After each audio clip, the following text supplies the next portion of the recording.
Thank you, Mr. Speaker.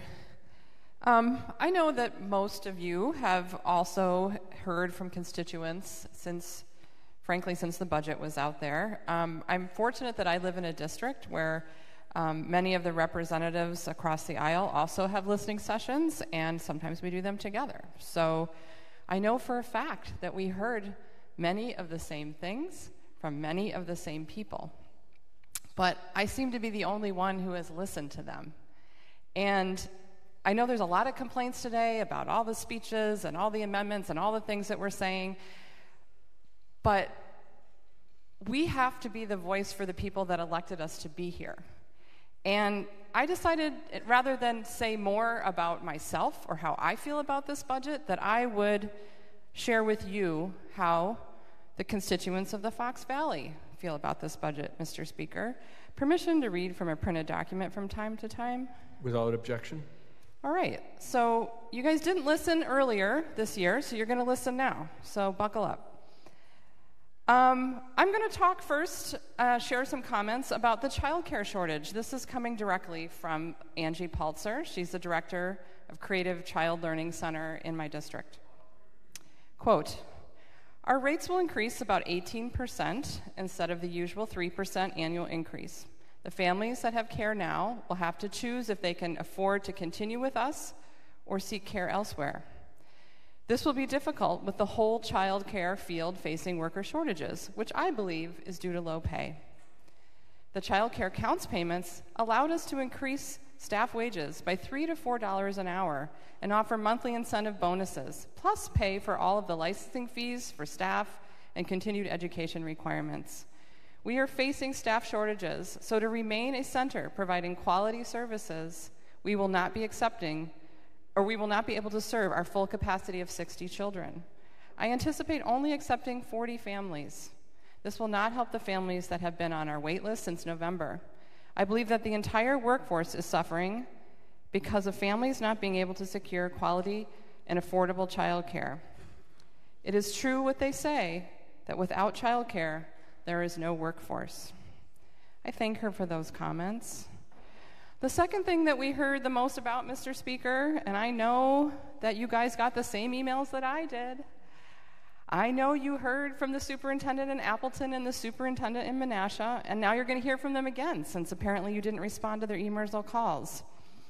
Greg Harches says, although we appreciate the 7% increase in our revenue limit authority in the first year of the biennium, we are bewildered by the 30 to 40% increase given to private school vouchers.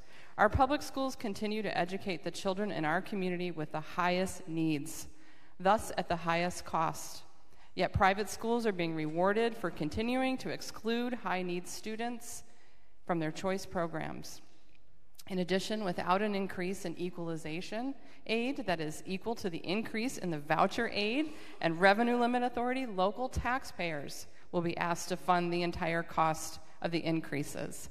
I really appreciate Greg Hart just bringing that up, because he's pointing out that by the work of the Republicans here, Mr. Speaker, we are increasing taxes on our constituents. Now, Menasha Superintendent Chris Vanderhayden didn't hold back. He said, "The funding proposed in this budget for public schools is not adequate. It was made perfectly clear to legislators and members of the JFC that the previous budget was going to create a funding cliff for us by relying on one-time money to take care of their responsibilities to fund schools. Now we are going to experience that very issue, as I believe several districts will be forced to make drastic cuts and go to operational referendums. This, quote, historic investment in public education of $325 per year sounds good compared to the $200 we might usually ask for, but when the previous 2 years have been zero, with nothing to replace those dollars, our deficit is projected to be $4.5 million.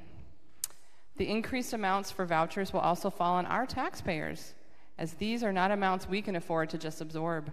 The special education reimbursement increase also comes woefully short in covering those costs that must be covered by Fund $10. We are required to provide our students with special needs the services they are entitled to, and it is ludicrous to believe if the state increases special education funding, then schools will just increase the number of students with special needs. We struggle to provide the necessary services already to these students. And I also want to highlight public transportation. That's not gotten enough airtime, and I know that most of the representatives in the Fox Valley have constituents who rely on Valley Transit. Valley Transit serves communities all over the Fox Valley, from Kaukauna to Menasha and Neenah. Our local bus systems vehemently oppose moving mass transit aids from Transportation Fund to the General Fund. Mass transit aids have been in the Transportation Fund for 50 years, and they belong there. We are very concerned going forward, particularly in lean budget years. Transit will not be able to fairly compete with the programs in the General Fund from K-12 to Medicaid. If there is a budget shortfall, we think that transit will be hurt in the General Fund when legislators are trying to keep other programs whole. The continuous lack of funding in the last decade plus has hurt communities, limited our system's ability to respond to the business's needs and residents' needs. Half of the rides of our local buses providing are getting people back and forth to work.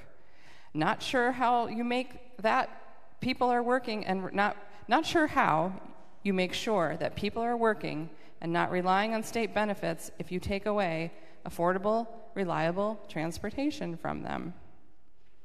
Even with the 2% increase, our systems will be funded at 2% less in real dollars than they were in 2011. The cumulative inflation rate alone since 2011 is 35%, and while an 11% increase for specialized or elderly and disabled transit looks nice, it is only $111,000 per year spread out around the entire state. So, I want to just end by saying that I entered this body with hope in my heart, as they say.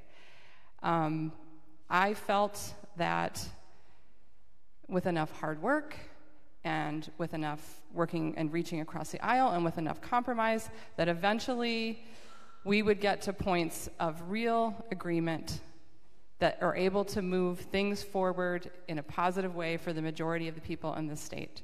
And people frequently say to me, you must constantly be banging your head against a wall in the minority in Wisconsin. And I remind them it's marble walls, but yes, I am frequently banging my head against a wall, because I do not understand how you could have all heard, Mr. Speaker, the same conversations that I heard in the same communities that I live in and you live in and that we all shop in and drive in, and you could make a budget so incomplete as the one we are voting on today, Mr. Speaker. My vote is going to be no, because I stand up and lift up the voices of the people of the 57th Assembly District. You heard from some of them here today. These are real concerns and real people. This is going to have real impact on them. We had lost opportunity, and the vote on this is no. Thank you.